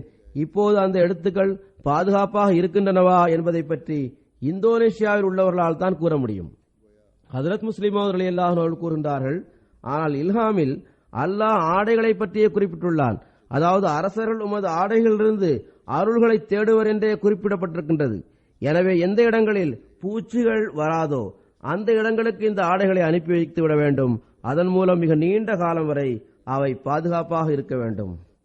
ஹஜ்ரத் முஸ்லிம் ரலியல்லாஹு அன்ஹு அவர்கள் இளைஞர்களை நோக்கி கூறினார்கள், இளைஞர்கள் முன்னால் வந்து தமது பொறுப்புகளை புரிந்து கொள்ள வேண்டும். புதிய புதிய பொருள்களை, புதிய ஏற்பாடுகளை இளைஞர்களால் செய்ய முடியும். ஏனென்றால் அவர்களில் அதிகம் படித்தவர்களும் உள்ளனர். புதிய கல்வி, ஒளி, விஞ்ஞானம் ஆகியவற்றின் அடிப்படையில் இளைஞர்கள் இவற்றை இஸ்லாத்திற்காக பயன்படுத்த வேண்டும். அதன் காரணமாக பல நாடுகள் ஹஜ்ரத் முஹம்மது ரசூலுல்லாஹ் ஸல்லல்லாஹு அலைஹி வஸல்லம் அவர்கள் மீது ஈமான் கொள்கின்ற அந்த நாட்களை காண்கின்ற நட்பாக்கியமும் இந்த இளைஞர்களுக்கு கிடைக்க வேண்டும். ஹஜ்ரத் வாக்களிக்கப்பட்ட மஸீஹ் அலைஹிஸ்ஸலாம் அவர்களது நூல்கள் எவ்வாறு வெளியிடப்பட்டன என்பதை பற்றியும் நான் சில விஷயங்களை கூறுகின்றேன். ஹஜ்ரத் வாக்களிக்கப்பட்ட மஸீஹ் அலைஹிஸ்ஸலாம் அவர்கள் நூல்களை எழுதி கொண்டிருந்தார்கள். இது ஆரம்ப காலகட்டமாக இருந்தது. வசதிகள் மிகவும் குறைவாக இருந்தன. அந்த சமயத்தின் வரைபடத்தை நம்முன் காட்டியவாறு ஹஜ்ரத் முஸ்லிம் ரலியல்லாஹு அன்ஹு அவர்கள் இவ்வாறு கூறுகின்றார்கள். அதாவது எவ்வாறு ஹஜ்ரத் வாக்களிக்கப்பட்ட மஸீஹ் அலைஹிஸ்ஸலாம் அவர்கள் நூல்களை எழுதக்கூடியவர்கள் பவுசு காட்டுகின்ற போது அதை எப்படியெல்லாம் அன்னார் சகித்துக் கொண்டார்கள் என்பதை பற்றி கூறுகின்றார்கள். மேலும் எவ்வாறு புத்தகத்தின் தரம் உயர்ந்ததாக இருக்க வேண்டும் என்பதற்காக முயற்சி செய்தார்கள் என்பதை பற்றி ஹஜ்ரத் முஸ்லிம் ரலியல்லாஹு அன்ஹு அவர்கள் இவ்வாறு கூறுகின்றார்கள். நூல்களை எழுதி வந்த மஹதி ஹசன் சாஹிப் அவர்கள் தொடர்பாக அவர்கள் கூறுகின்றார்கள், அந்த காலத்தில் அவர் அகமதியாக இருக்கவில்லை. மீர் சாஹிப் அவர்கள் ஹஜ்ரத் வாக்களிக்கப்பட்ட மஸீஹ் அலைஹிஸ்ஸலாம் அவர்களுடைய காலத்தில் அச்சுப்பணிகளின் இன்சார்ஜாக இருந்து வந்தார்கள். ஹஜ்ரத் வாக்களிக்கப்பட்ட மஸீஹ் அலைஹிஸ்ஸலாம் அவர்களது ஏதாவது ஒரு நூலின் பிரதி அச்சிடப்பட்டால் அதனை அவர்கள் மிகவும் கவனமாக படிப்பார்கள். அதில் முற்றுப்புள்ளி கூட ஏதாவது ஒரு இடத்தில் தவறாக இடம்பெற்றிருந்தால் அந்த பிரதியை அவர்கள் அகற்றி விடுவார்கள். இதனால் பணி செய்பவர்கள் புதிய பிரதி தயாராகும் வரை பணி இல்லாமல் வெறுமனே அமர்ந்திருப்பார்கள். அந்த காலத்தில் அச்சகமும் எழுதுவதற்கான ஏற்பாடும் வேறு விதமாக இருந்தது. இன்றைய காலம் போன்றது அல்ல அது. இன்று போன்று கணினியில் அமர்ந்து அக்காலத்தில் எதனையும் உடனடியாக அச்சிட்டுவிட முடியாது. அவ்வாறு இருந்தும் கூட இன்றும் கூட எண்ணற்ற தவறுகள் ஏற்படுகின்றன. ஹஜ்ரத் முஸ்லிம் ரலியல்லாஹு அன்ஹு அவர்கள் கூறுகின்றார்கள், புதிய பிரதி தயாராகிய பிறகு மீர் சாஹிப் அவர்கள் மீண்டும் அதை படித்து பார்ப்பார்கள். அதில் ஏதாவது ஒரு தவறு இருந்தால் மீண்டும் அதை அகற்றி விடுவார்கள். இப்போது இதில் எந்த தவறும் இல்லை என்ற முழுமையான உறுதி அவர்களுக்கு ஏற்படாத வரை அந்நூலை அவர்கள் அச்சிட விட மாட்டார்கள். ஹஜ்ரத் வாக்களிக்கப்பட்ட மஸீஹ் அலைஹிஸ்ஸலாம் அவர்கள் அவரிடம் இவ்வளவு காலதாமதம் ஏன் ஏற்பட்டது என்று கேட்பார்கள். அதற்கு அவர்கள் ஹுதூர், ப்ரூஃபில் பெரும் பெரும் தவறுகள் இருந்தன என்று கூறுவார்கள். ஹஜ்ரத் வாக்களிக்கப்பட்ட மஸீஹ் அலைஹிஸ்ஸலாம் அவர்களும் தூய்மையான தரமிக்க பொருளையே விரும்பினார்கள். எனவே பணி செய்பவர்களும் கூலிக்கு வேலை செய்பவர்களும் வேலை இல்லாமல் வெறுமனே அமர்ந்திருக்கின்றார்களே என்று அவர்கள் ஒருபோதும் கருதியது இல்லை. எழுதக்கூடியவர்கள் அல்லது வேறு வேலை செய்யக்கூடியவர்கள் வெறுமனே அமர்ந்திருக்கின்றார்களே என்ற கவலை அவர்களுக்கு இருந்ததே இல்லை. புத்தகத்தின் தரம் உயர்ந்ததாக இருக்க வேண்டும். வேலை செய்பவர்கள் வெறுமனே அமர்ந்து சம்பளம் வாங்கிக் கொண்டிருந்தாலும் பரவாயில்லை, ஆனால் மக்களுக்கு முன்னால் நல்ல பொருள் எடுத்து வைக்கப்பட வேண்டும் என்பதே ஹஜ்ரத் மஸீஹ் மவ்ஊத் அலைஹிஸ்ஸலாம் அவர்களின் விருப்பமாக இருந்தது. ஹஜ்ரத் வாக்களிக்கப்பட்ட மஸீஹ் அலைஹிஸ்ஸலாம் அவர்களிடம் இந்த பழக்கம் இருந்து வந்தது. அதாவது எழுதுபவரது எழுத்தில் ஏதாவது குறை இருந்தால் அந்த பக்கத்தை கிழித்துவிட்டு மீண்டும் அதை எழுதும்படி கூறுவார்கள். எழுதக்கூடியவர் மீண்டும் அந்த நூலை எழுதுவார். சிறிய தவறு வந்துவிட்டால் மீண்டும் அதை கிழித்து விடுவார்கள். எதுவரை முழுமையாக எந்த தவறும் இல்லாமல் எழுதப்படுமோ அதுவரை அந்த நூலை அச்சிட விட மாட்டார்கள். ஹஜ்ரத் வாக்களிக்கப்பட்ட மஸீஹ் அலைஹிஸ்ஸலாம் அவர்கள் எவரிடம் தமது நூல்களை எழுத வைத்தார்களோ அவர் ஆரம்பத்தில் அகமதியாக இல்லை. பிறகு அவரும் அவருடைய மகனும் அகமதியாகிவிட்டனர். அதை எழுதக்கூடியவரிடம் இருந்த சிறப்பம்சம் என்னவென்றால் அவர் ஹஜ்ரத் வாக்களிக்கப்பட்ட மஸீஹ் அலைஹிஸ்ஸலாம் அவர்கள் தமது நூல்கள் மீது வைத்திருந்த மதிப்பை நன்கு உணர்ந்திருந்தார். ஆரம்பத்தில் அவர் அகமதி அல்லாதவராக இருந்தும் கூட எப்போதெல்லாம் ஹஜ்ரத் வாக்களிக்கப்பட்ட மஸீஹ் அலைஹிஸ்ஸலாம் அவர்களுக்கு எழுத வேண்டிய தேவை இருந்ததோ அப்போது ஹுசூர் அலைஹிஸ்ஸலாம் அவர்களே அவரை காதியானுக்கு அழைத்துக் கொள்வார்கள். அவர்கள் மூலம் நூல்களை எழுதுவார்கள். அந்த காலத்தில் சம்பளம் குறைவாக இருந்தது. மாதந்தோறும் இதற்காக 25 ரூபாயும் ரொட்டிக்கான அலவன்ஸும் கிடைத்து வந்தது. அந்த எழுதுபவரிடம் இந்த பழக்கம் இருந்து வந்தது. அதாவது எப்போது எழுதும் வேலை முடிய இருக்குமோ அப்போது அவர் அதற்கு வாக்களிக்கப்பட்ட மஸீஹ் அலைஹிஸ்ஸலாம் அவரிடம் வருவார். வந்து, ஹுசூர், நான் சலாம் கூறவே வந்தேன், இப்போது எனக்கு வீட்டிற்கு செல்ல அனுமதித்தாருங்கள் என்று கேட்பார். அதற்கு ஹஜ்ரத் சாஹிப் அவர்கள், இவ்வளவு விரைவாக செல்ல வேண்டிய தேவை என்ன வந்துவிட்டது என்று கேட்பார்கள். எங்களுக்கு எழுதுபவரின் தேவை இருக்கிறது என்று கூறுவார்கள். அதற்கு அவர், ஹுசூர், கண்டிப்பாக நான் செல்ல வேண்டும் என்று கூறினார். எழுத வேண்டியது இன்னும் எஞ்சி இருக்கின்றதே என்று ஹுசூர் அலைஹிஸ்ஸலாம் அவர்கள் கூறினார்கள். அதற்கு அவர், ஹுசூர், இங்கு நானே ரொட்டி சுட வேண்டியது இருக்கின்றது, இதிலேயே முழு நாளும் கழிகிறது, நான் ரொட்டி சுட்டுக்கொண்டே இருக்க வேண்டுமா அல்லது எழுத வேண்டுமா என்று கேட்டார். அதற்கு ஹுசூர் அலைஹிஸ்ஸலாம் அவர்கள், நல்லது, உங்களது ரொட்டிக்கான ஏற்பாட்டை நான் லங்கர் மூலமாக செய்து விடுகின்றேன் என்று கூறினார்கள். இவ்வாறு அவருக்கு 35 ரூபாயும் சம்பளம் கிடைத்தது, ரொட்டியும் கிடைத்தது. சிறிது நாள் கழித்ததும் மீண்டும் அவர் ஹுசூர் அலைஹிஸ்ஸலாம் அவரிடம் வந்து, ஹுசூர், நான் சலாம் கூறவே வந்தேன், நான் செல்வதற்கு அனுமதித்தாருங்கள் என்று கூறினார். ஹஜ்ரத் சாஹிப், ஏன், என்ன விஷயம் என்று கேட்டார்கள். அதற்கு அவர், லங்கரிலிருந்து கிடைக்கும் ரொட்டியும் ஒரு ரொட்டியா? பருப்பு தனியாகவும் தண்ணீர் தனியாகவும் இருக்கின்றது, உப்பு முற்றிலுமாக இல்லை என்று கூறினார். இன்றைய நாட்களில் கூட சில நேரங்களில் இவ்வாறே அங்கு சமைக்கப்படுகின்றது. சில நேரங்களில் எந்த அளவு காரம் சேர்த்து விடுகின்றார்கள் என்றால் வெறுமனே ரொட்டியை மட்டும் சாப்பிட வேண்டி வருகின்றது. அந்த உணவை உண்டு எவராலும் வேலை செய்ய முடியாது, எத்தனை நாட்கள் இவ்வாறு சாப்பிட முடியும் என்று அவர் கேட்டார். அதற்கு ஹுசூர் அலைஹிஸ்ஸலாம் அவர்கள், பிறகு நான் என்ன செய்ய வேண்டும் என்று கூறுங்கள் என்று அவரிடம் கேட்டார்கள். அதற்கு அவர், இதற்காக கொஞ்சம் தொகையை தனியாக எனக்கு தாருங்கள் என்று கூறினார். ஏனென்றால் இந்த துன்பத்தை விட நானே ரொட்டி சுடுகின்ற அந்த துன்பத்தை தாங்கிக் கொள்வது எனக்கு சிறந்ததாக தோன்றுகிறது என்று கூறினார். நானே இனி ரொட்டி சுட்டுக் கொள்கின்றேன் என்று கூறினார்.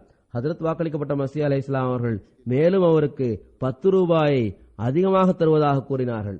இனி உங்களுக்கு மாதந்தோறும் 45 ரூபாய் கிடைக்கும் என்று கூறினார்கள். பிறகு 10 நாட்கள் கழிந்து அவர் மீண்டும் வந்தார். ஹுசூர், நான் சலாம் கூறி செல்வதற்கே வந்தேன், எனக்கு வீட்டிற்கு செல்ல அனுமதித்தாருங்கள் என்று கேட்டார்.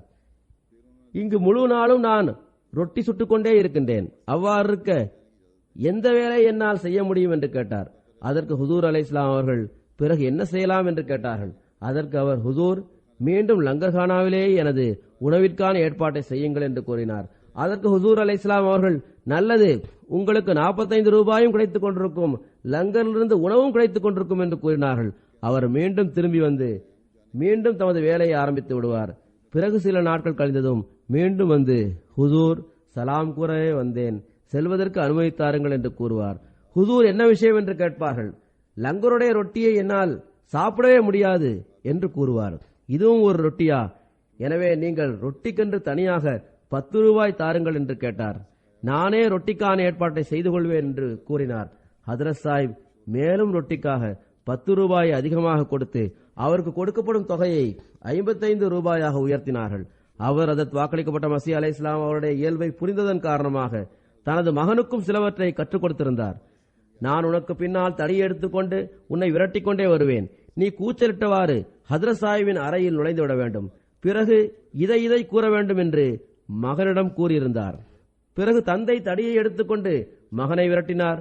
மகன் கூச்சலிட்டவாறு ஹஜ்ரத் சாஹிபின் அறையில் நுழைந்தார். ஹுசூர், இவர் என்னை அடித்து விட்டார் என்று மகன் கூறினார். தந்தை பின்னாலேயே வந்து, நீ வெளியிலே வா, உன்னை நான் பார்த்துக் கொள்கின்றேன் என்று கூறினார். ஹஜ்ரத் சாஹிப் இந்த நிலைமையை பார்த்து, என்ன விஷயம், ஏன் சிறுவனை அடிக்கின்றீர்கள் என்று கேட்டார்கள். ஹுசூர், இவருக்கு ஒரு ஷூ வாங்கி கொடுத்து 7-8 நாட்கள் தான் கழிந்திருக்கும். அதனை அவர் தொலைத்து விட்டார். அப்போது நான் அமைதியாகத்தான் இருந்தேன். மீண்டும் ஷூ வாங்கி கொடுத்தேன், அதையும் இவர் தொலைத்து விட்டார். இப்போது இவருக்கு மேலும் ஷூ வாங்கி கொடுப்பதற்கான வசதி எங்கிருந்து எனக்கு வரும்? எனவே நான் இவருக்கு தண்டனை வழங்குவேன். இன்று இவருக்கு தண்டனை வழங்கவில்லை என்றால் நாளை மீண்டும் இவர் ஷூவை தொலைப்பார் என்று தந்தை கூறினார். அதற்கு ஹதரத் சாஹிப் அவர்கள், மியா, ஷூ எவ்வளவு ரூபாய்க்கு கிடைக்கும் என்று கேட்டார்கள். உடனே 3 ரூபாய்க்கு அது கிடைக்கும் என்று அவர் கூறினார். ஹுசூர் அலைஹிஸ்ஸலாம் அவர்கள், நல்லது, 3 ரூபாய் என்னிடமிருந்து வாங்கிக் கொள்ளுங்கள், அவரை ஒன்றும் செய்யாதீர்கள் என்று கூறினார்கள். 3 ரூபாய் வாங்கிக் கொண்டு திரும்பி வந்த பிறகு 2 நாட்கள் கூட கழிந்திருக்காது. மீண்டும் அந்த சிறுவன் கூச்சலிட ஆரம்பித்து விடுவான். கூச்சலிட்டவாறு ஹதரத் சாஹிபின் அறையில் நுழைந்து விடுவான். தந்தை தடியை எடுத்துக்கொண்டு அவனது பின்னாலேயே வருவார். வெளியில் வா, அன்றே ஹதரத் சாஹிப் கூறியதனால்தான் நான் உன்னை விட்டு வைத்தேன், இன்று உன்னை விடமாட்டேன் என்று கூறினார். ஹதரத் சாஹிப், என்ன விஷயம் நடந்தது என்று கேட்டார்கள். அதற்கு தந்தை, ஹுசூர், அன்று நீங்கள் கூறியதால் இவனை விட்டுவிட்டேன், ஆனால் இன்று அவன் மீண்டும் ஷூவை தொலைத்து விட்டு வந்துள்ளான், இன்று இவனை விடமாட்டேன் என்று கூறினார். ஹதரத் சாஹிப், அவனை அடிக்காதீர்கள், ஷூவிற்காக தேவைப்படும் தொகையை என்னிடம் வாங்கிக் கொள்ளுங்கள் என்று கூறினார்கள். இவ்வாறு மீண்டும் ஹதரத் சாஹிபிடமிருந்து தொகையை பெற்று அவர் சென்றார். தந்தை, இந்த முறையும் நான் அவனை விட்டு வைக்க விரும்பவில்லை, ஆனால் நீங்கள் சொல்வதனால் அவனை விட்டுவிடுகின்றேன் என்று கூறினார். ஆனால் இவ்வாறெல்லாம் அவர் செய்திருந்தும் கூட அவருடைய எழுத்து எந்த அளவு சிறந்த முறையில் இருந்ததென்றால் அவரை எப்போதும் தன்னுடன் வைத்திருப்பதே ஹுசூர் அலைஹிஸ்ஸலாம் அவர்கள் விரும்பினார்கள். அவரை தவிர வேறு சாதாரண எழுத்தர் மூலம் எழுதி மோசமான நூல் வெளியிடப்படுவதை அவர்கள் விரும்பவில்லை. ஏனென்றால் இதனால் நூலின் தரம் மக்களது பார்வையில் குறைந்துவிடக்கூடாது என்று ஹதரத் சாஹிப் அவர்கள் மிகவும் விரும்பினார்கள். எவ்வாறு இருப்பினும் ஷூ பற்றி குறிப்பிட்டது, சம்பள உயர்வை பற்றி குறிப்பிட்டது ஆகிய இவையெல்லாம் நகைச்சுவையாக இருந்தாலும் கூட இந்த சம்பவத்தின் மூலம் ஹதரத் வாக்களிக்கப்பட்ட மஸீஹ் அலைஹிஸ்ஸலாம் அவர்களுக்கு தமது நூல்களை அச்சிடுவதில் இருந்த குறிப்பான கவலை பற்றி நமக்கு தெரிய வருகிறது. மாற்று மதத்தவர்கள் மத்தியில் இஸ்லாத்தை தற்காத்துக் கொள்வதற்காகவும் அதன் அழகை எடுத்துக் காட்டுவதற்காகவும் முடிந்தவரை சிறந்த பொருளை நாம் கொடுக்க வேண்டும் என்றே அவர்கள் விரும்பினார்கள். அதனால் படிப்பவர்களது அறிவில் அதிகரிப்பு ஏற்படும். அந்த வகையில் இஸ்லாம் அழகிய வடிவில் அவர்களுக்கு முன்னால் காட்டப்பட வேண்டும் என்று அன்னார் விரும்பினார்கள். எனவே ஹதரத் வாக்களிக்கப்பட்ட மஸீஹ் அலைஹிஸ்ஸலாம் அவர்கள் எழுதிய நூல்களை குறிப்பாக நாம் படிக்க வேண்டும். இதன் மூலமாகவே நமது மார்க்க அறிவு வளரும். இதன் மூலமாகவே தப்லீகிற்கான ஆர்வமும் நம்மிடம் ஏற்படும். நமது அறிவில் பரக்கத்துகள் ஏற்படும். அதன் மூலம் உலக இஸ்லாத்தின் கொடியின் கீழ் நாம் ஒன்று சேர்க்க முடியும். அரசர்களுக்கு இஸ்லாம் பற்றிய உண்மையான அறிவு கிடைப்பதுதான் அசல் பரக்கத்தாகும். அந்த அரசர்கள் அதற்கேற்ப தங்களது வாழ்க்கையை வடிவமைத்துக் கொள்ள வேண்டும். ஆனால் 1-2 பேரை தவிர, இன்னும் சொல்வதென்றால் இல்லா மாஷா அல்லாஹ், இறைவன் நாடியவர்களை தவிர இப்போதுள்ள எல்லா முஸ்லிம் அரசர்களும் தலைவர்களும் இஸ்லாத்தின் போதனைக்கு எதிராகவே செயல்படுகின்றனர். அவர்களது நாவில் இஸ்லாத்தின் பெயர் இருக்கின்றது, உள்ளம் அவர்களது சுய பலன்களை பெறுவதன் பின்னால் சென்று கொண்டிருக்கின்றது. இவர்கள் மூலமாக அநீதி இழைக்கப்படுகின்றது. எனவே ஹஜ்ரத் வாக்களிக்கப்பட்ட மஸீஹ் அலைஹிஸ்ஸலாம் அவர்கள் மூலமாக இஸ்லாம் பரவ இருப்பதால், அவர்களது ஆடைகளிலிருந்து மக்கள் அருள்களை பெற வேண்டியது இருப்பதால், அவர்கள் மூலமாக எந்த அரசர்கள் ஜமாத்திற்கு வருவார்களோ அவர்கள் இஸ்லாத்தின் உண்மையான போதனைகளை புரிந்து இங்கு வருவார்கள். இதுவே உண்மையான பரக்கத்தாகும். இதற்காக இந்த உண்மையான போதனையை பற்றிய அறிவு நமக்கும் இருக்க வேண்டும். அதற்கேற்ப தப்லீக் நடைபெற வேண்டும். இளைஞர்களும் இதன் பக்கம் கவனம் செலுத்த வேண்டும். அப்போதுதான் அரசர்கள் உமது ஆடைகளிலிருந்து அருள்களை தேடுவர் என்ற இல்ஹாமின் சரியான உண்மை வெளிப்படும். இதை பற்றி நாமும் புரிந்து கொள்வோம். அதன் மூலம் தப்லீக் செய்வதில் உயர்வான தரத்தை நாம் அடைந்து விடுவோம். அல்லாஹு தாலா இந்த விஷயத்தை நாம் அனைவரும் புரிந்து கொள்வதற்கான நற்பேற்றை வழங்குவானாக. ஜும்மா தொழுகைக்கு பிறகு நான் சில ஜனாசா தொழுகைகளை தொழ வைப்பேன். இவற்றில் 2 ஹாசிர் ஜனாசா ஆகும், 1 ஜனாசா காயிப் ஆகும். ஒரு ஜனாசா சௌத்ரி அப்துல் அசீஸ் டோக்கர் சாஹிப் அவர்களுடையதாகும். இவர் இங்கு கோவன்ட்ரியில் சில காலம் வசித்து வந்தார். 11 ஜனவரி 2016 தமது 87வது வயதில் அவர்கள் வஃபாத்தாகிவிட்டார்கள். இன்னா லில்லாஹி வ இன்னா இலைஹி ராஜிஊன். இவர்கள் அதற்கு வாக்களிக்கப்பட்ட மஸீஹ் அலைஹிஸ்ஸலாம் அவர்களின் சஹாபியான மாஸ்டர் சிராகுத்தீன் அவர்களின் மகனாவார்கள். காதியானிற்கு அருகிலுள்ள காரா இவர் வசித்து வந்த கிராமமாக இருந்தது. மாஸ்டர் சிராகுத்தீன் சாஹிப் அவர்களுக்கு மியா பஷீர் அஹமத் சாஹிப் அவர்களுடன் படித்த மாணவராக இருக்கும் நட்பேரும் கிடைத்தது. அவரது தந்தையாருக்கு ஹஜ்ரத் வாக்களிக்கப்பட்ட மஸீஹ் அலைஹிஸ்ஸலாம் அவரது கையில் பையஸ் செய்யும் நட்பேறு கிடைத்தது. அவர்களது கிராமமான காராவில் அகமதியத் அவளது தாத்தாவான சௌத்ரி அமீர் பக்ஷ் அவர்களின் மூலம் அறிமுகமானது. சௌத்ரி அப்துல் அசீஸ் அவர்களது தந்தையாரை பற்றியே நான் கூறி வருகின்றேன். சௌத்ரி சாஹிப் அவர்களுக்கும் தனது முழு வாழ்நாளும் ஜமாத்திற்காக தொண்டு செய்வதற்கான நல்வாய்ப்பு கிடைத்து வந்தது. ஆரம்ப காலகட்டத்தில் 22 வருடங்கள் வரை ஹஜரத் முஸ்லிமோத் ரலியல்லாஹு அன்ஹு அவருடன் சேர்ந்து பொது தொண்டாக அன்னாரது மருந்தகத்தில் அவர்கள் பணிபுரிந்து வந்தார்கள். இது ஹஜரத் முஸ்லிமோத் ரலியல்லாஹு அன்ஹு அவர்களின் மருந்தகமாகும். அதில் அவர்கள் பணிபுரிந்து வந்தார்கள். ஹுசூர் அவர்களே இவருக்கு மருத்துவத்தை கற்றுக் கொடுத்தார்கள். பிறகு 4வது கலிஃபத்துல் மஸீஹ் அவர்களது காலகட்டத்தில் பல்வேறு கட்டடப் பணிகளை செய்வதற்காக கேம்பியா, ஜெர்மனி போன்ற நாடுகளுக்கு அவர்கள் அனுப்பப்பட்டார்கள். இவ்வாறு ஜமாத் கட்டடங்களை கட்டுவதற்கான நட்பேறு அவர்களுக்கு கிடைத்தது. ரப்வாவில் அவர்கள் இருந்த காலத்தில் ஹுதாமுல் அஹ்மதியாவின் உள்ளூர் மோத்தமிமாக அவர்கள் பணியாற்றி வந்தார்கள். பிறகு சில காலம் வரை தஹ்ரீகே ஜதீதிலும் பணியாற்றி வந்தார்கள். 1974இல் இறைவழியில் கைதாகின்ற நட்பேரும் அவர்களுக்கு கிடைத்தது. அகமதி மருத்துவர்களின் சேர்மனாகவும் பணியாற்றும் வாய்ப்பு அவருக்கு கிடைத்தது. 1999இல் இவர் லண்டனிலிருந்து காவன்ட்ரிக்கு இடம்பெயர்ந்து சென்று விட்டார். வஃபாத்தாகின்ற வரை வசியத் செயலராகவும் பொது தொண்டு செயலராகவும் தொண்டு செய்யும் நல்வாய்ப்பு இவருக்கு கிடைத்தது. பல நோய் இவர்களுக்கு இருந்தது. அவ்வாறிருந்தும் எல்லா நிகழ்ச்சிகளிலும் வந்து கலந்து கொள்ள இவர் முயற்சி செய்து வந்தார். ஜெர்மனி போன்ற ஐரோப்பிய நாடுகளில் நான் சுற்றுப்பயணம் செல்லும் போது நான் சென்ற இடங்களெல்லாம் இவர்களும் வந்திருந்தார்கள். கடந்த சில நாட்களாக இவர்கள் நோய்வாய்ப்பட்டிருந்தும் மிகவும் முயற்சி செய்து ஹாலாந்து பாராளுமன்றத்தில் நடந்த நிகழ்ச்சியிலும் வந்து கலந்து கொண்டார்கள். இவர்களுக்கு சில நூல்களை வெளியிடுவதற்கான நல்வாய்ப்பும் கிடைத்திருக்கின்றது. சீரத் அம்மாஜான் ரலியல்லாஹு அன்ஹா, சீரத் மிர்தா ஷரீஃப் அஹமத் சாஹிப் ரலியல்லாஹு அன்ஹு, பிறகு அதற்கு வாக்களிக்கப்பட்ட மஸீஹ் அலைஹிஸ்ஸலாம் அவர்கள் செய்திருக்கின்ற துவாக்கள், சௌத்ரி ஜஃபர்லா கான் சாஹிப் எழுதிய ஒரு நூல் ஆகியவற்றை வெளியிடுவதற்கான நல்வாய்ப்பு இவர்களுக்கு கிடைத்தது. மிகவும் நல்ல இயல்புள்ள, எல்லோரிடம் இனிமையாக பழகுகின்ற மனிதராக இவர்கள் இருந்தார்கள். கிலாஃபத்துடன் ஆழ்ந்த அன்பு மற்றும் பற்றுறுதிமிக்க தொடர்பு இருந்தது. அல்லாஹ்வின் அருளால் அவர்கள் வசியத் செய்தவர்கள் ஆவார்கள். இவர்களுக்கு 4 மகள்களும் 3 மகன்களும் உள்ளனர். மகன் ஜெர்மனியில் தொண்டாற்றக்கூடிய நல்வாய்ப்பை பெற்றுள்ளார். மகள் இங்கு மிட்லாண்டில் லஜ்னா தலைவியாக தொண்டாற்றி வருகின்றார்கள். அவர்களது சகோதரரான மோமின் தையீப் சாஹிப் அவர்கள் கூறுகின்றார்கள், 1947ஆம் ஆண்டு ஹிஜ்ரத் செய்து சென்றபோது சௌத்ரி சாஹிப் அவர்கள் தமது தாயாரை காதியானிலிருந்து சியால்கோட் வரை தமது தோளில் சுமந்து கொண்டு வந்தார்கள். இந்த தொண்டை பற்றி ஹஜரத் 4வது கலிஃபத்துல் மஸீஹ் அவர்களும் தமது குத்பாவில் குறிப்பிட்டு கூறியிருந்தார்கள். இந்தியா பாகிஸ்தான் பிரிவினை ஏற்பட்ட சமயத்தில் இவரது கிராமமான காராவில் பாதுகாப்பிற்காக இவர்கள் டியூட்டி கொடுத்து வந்தார்கள். பெண்களை பாதுகாப்பதற்காக மிகவும் வீரத்துடன் அதற்கான ஏற்பாட்டை அவர்கள் செய்து வந்தார்கள். ஹஜரத் முஸ்லிமோத் ரலியல்லாஹு அன்ஹு அவர்கள் காதியானில் உள்ள தர்வேஷ்களை பாதுகாக்கவும் கைதிகளை விடுதலை பெற வைக்கவும் ஒரு குழுவை நியமித்தார்கள். அந்த குழுவில் ஹஜரத் மிர்தா பஷீர் அஹமத் சாஹிப் அவர்களும் இருந்தார்கள். சௌத்ரி சாஹிப் அவர்களும் இருந்தார்கள். இல்யாஸ் முனீர் சாஹிப் அவர்கள் கூறுகின்றார்கள், பல துறைகளின் இன்சார்ஜாக அவர்கள் இருந்தும் கூட கூலி வேலை செய்பவரை போன்று அவர்கள் பணியாற்றுவதை நான் கண்டுள்ளேன். இவ்வாறே கட்டிடப் பணிகளுக்காக பொருள்களை வாங்கும் போது மிகவும் குறைந்த விலையில் பல்வேறு மார்க்கெட்டுகளுக்கு சென்று விசாரித்து நல்ல தரமுள்ள பொருள்களை வாங்கி ஜமாத்தின் பைசாவை அன்னார் மிச்சப்படுத்தி வந்தார்கள். கிலாஃபத் மீதுள்ள அன்பு பற்று இவரிடம் காணப்பட்ட அடிப்படை விஷயங்களில் ஒன்றாக இருந்தது. ஒருமுறை அவருக்கு மூட்டு வலி ஏற்பட்டது. இது தற்காலிகமான கஷ்டம்தான், இது நிரந்தரமானதாக இருக்க முடியாது.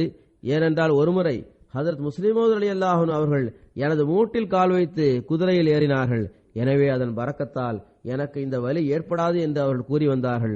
அல்லாஹ்வின் அருளால் அவர்களால் நல்ல முறையில் நடக்க முடிந்தது. சில நேரங்களில் கடுமையான நிலைமையும் அவர்களுக்கு ஏற்பட்டது. பல சோதனைகளும் வந்தன. ஆனால் அல்லாஹ்வின் அருளால் மிகுந்த நன்றி உணர்வுடன் அவர்கள் தனது காலத்தை கழித்தார்கள். தமது ஈமானையும் பாதுகாத்து வந்தார்கள். அல்லாஹு தாலா அவர்களை மன்னிப்பானாக, அவர்களுடன் கருணையுடன் நடந்து கொள்வானாக. தனது நேசத்திற்குரியவர்களின் பாதங்களில் இவர்களுக்கு இடமளிப்பானாக. இவர்களது சந்ததிகளுக்கு கிலாஃபத்துடனும் ஜமாத்துடனும் ஆழ்ந்த நேசமும் பற்றுறுதிமிக்க தொடர்பையும் அல்லாஹ் ஏற்படுத்துவானாக. 2வது ஜனாசா இக்பால் நசீம் பட் சாஹிபா அவர்களுடையதாகும். இவர்கள் குலாம் அகமது பட் சாஹிப் அவர்களின் மனைவியாவார்கள். ஜனவரி மாதம் 13ஆம் தேதி அன்று தமது 94வது வயதில் இவர்கள் வஃபாத்தாகிவிட்டார்கள். இவர்கள் அதற்கு வாக்களிக்கப்பட்ட மஸீஹ் அலைஹிஸ்ஸலாம் அவர்களது சஹாபியான கடியான் வாலாவை சார்ந்த கரமிலாஹி சாஹிப் அவர்களின் பேத்தி ஆவார்கள்.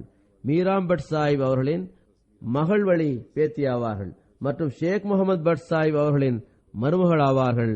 இவருக்குத்தான் ஹஜரத் வாக்களிக்கப்பட்ட மஸீஹ் அலைஹிஸ்ஸலாம் அவர்கள் தமது கவிதையான எக்னா எக்தின் பேஷ் ஹோகா தூ ஃபனாக்கே சாமனே என்ற கவிதை எழுதி அனுப்பினார்கள். மர்ஹூமா மிகவும் நல்ல குணமுள்ள இனிமையாக பழகுகின்ற பெண்ணாக திகழ்ந்தார்கள். விருந்தோம்பல் செய்யக்கூடியவராகவும் எல்லோருக்கும் உதவக்கூடியவராகவும் அவர்கள் இருந்தார்கள். கிலாஃபத்துடன் பற்றுறுதிமிக்க தொடர்பு இருந்தது. மர்ஹூமா வசியத் செய்தவராவார். தனக்கு பின்னால் 3 மகன்களையும் 2 மகள்களையும் இவர்கள் விட்டு சென்றுள்ளார்கள். இவர்களது சகோதரர் மகனான நசீம் அகமது பட் அவர்கள் ரீஜனல் அமீராக இருக்கின்றார்கள். அல்லாஹ் இவர்களை மன்னிப்பானாக. 3வது ஜனாசா காயிப் தர்வேஷான மதிப்புக்குரிய குரைஷி ஷஃபி ஆபிஸ் சாஹிப் அவர்களின் மனைவியான மதிப்புக்குரிய சித்திகா பேகம் அவர்களுடையதாகும். இவர்கள் 6 ஜனவரி 2016 நீண்ட நாள் நோய்வாய்ப்பட்டிருந்த பிறகு தமது 99வது வயதில் வஃபாத்தானார்கள். இன்னா லில்லாஹி வ இன்னா இலைஹி ராஜிஊன். அவர்கள் நிலத்தை அளப்பவரான ஹஜரத் வாக்களிக்கப்பட்ட மஸீஹ் அலைஹிஸ்ஸலாம் அவர்களின் சஹாபியான முன்சி மெஹருத்தீன் சாஹிப் அவர்களின் பேத்தியா ஆவார்கள். ஹக்கீம் அப்துல்லா உபைதுல்லா சாஹிப் அவர்களின் மகளும் ஆவார்கள். இவரது திருமணம் இந்தியா பாகிஸ்தான் பிரிவினைக்கு முன்னரே நடந்துவிட்டது.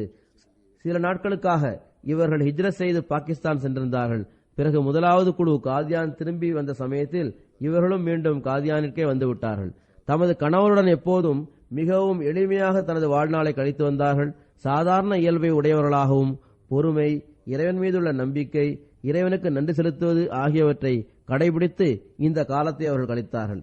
இவர்கள் வசியத் செய்தவர்கள் ஆவார்கள். இவர்கள் அதிகமாக வசதி படைத்தவராக இல்லாத நிலையிலும் பொருள் தியாகங்களில் மிகவும் முனைப்புடன் பங்கேற்று வந்தார்கள். தஹஜ்ஜுத் தொழுகின்ற இரையச்சமுள்ள பெண்ணாக இவர்கள் இருந்தார்கள். முஹல்லாவில் உள்ள குழந்தைகளுக்கு திருக்குர்ஆனை கற்றுக் கொடுத்து வந்தார்கள். கிலாஃபத்துடன் அன்பு மற்றும் பற்றுறுதிமிக்க தொடர்பு இருந்து வந்தது. இவர்களுக்கு 2 மகன்களும் 5 மகள்களும் உள்ளனர். ஒரு மகனான குரைஷி அப்சல் சாஹிப் அவர்கள் காதியானில் நாயிப் நாசிர் இஷாத்தாக உள்ளார்கள். இன்னொரு மகனான குரைஷி ரஹமத்துல்லா சாஹிப் அவர்கள் ஆடிட்டராக தொண்டாற்றி வருகின்றார்கள். இவர்களது ஒரு மருமகன் காதியானில் ஜமாத்திற்கு தொண்டாற்றி வருகின்றார். இன்னொரு மருமகன் லாகூரில் முரப்பியாக தொண்டாற்றி வருகின்றார். அல்லாஹு தாலா மர்ஹூமாவின் தகுதியை உயர்த்துவானாக. இவர்களது சந்ததிகளுக்கும் சிறந்த பற்றுறுதியுடன் ஜமாத்திற்கு தொண்டாற்றும் நல்வாய்ப்பை வழங்குவானாக.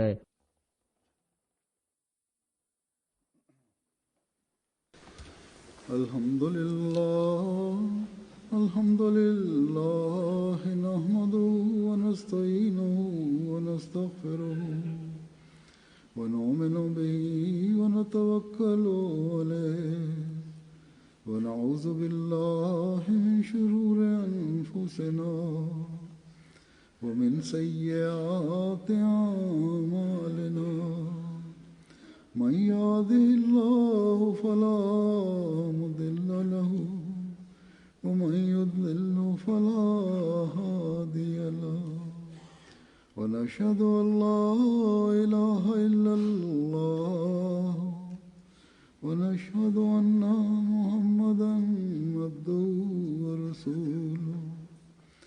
عباد الله رحمكم الله إن الله يأمر بالعدل والإحسان وإيتاء ذي القربى وينهى عن الفحشاء والمنكر والبغي يعظكم لعلكم تذكرون. اذكروا الله يذكركم وادعوه يستجب لكم ولذكر الله أكبر.